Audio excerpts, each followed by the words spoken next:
tricep overhead extension. Ano ba yan? Ano ba tawag yan? Skull crusher? Ano ba? Basta, yan yung isa sa mga, yan lang pala yung isang workout na nagawa ko kahapon para sa tricep.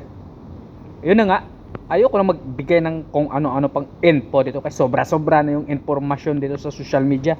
Napakaraming professional to, napakaraming expert. Merong mga ilang buwan or taon pa lang nagbubuhat sa gym, alam na lahat. Mas magaling pa sa 30 years experience.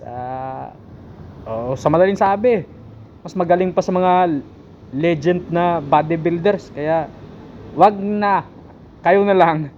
Basta yan yung mga ginagawa ko para sa tricep. Kayo na mag-research, i-research nyo lang dyan sa sa mga expert. Kasi magaling sila mag-explain, magaling sila magkwento, magaling sila mag-churi.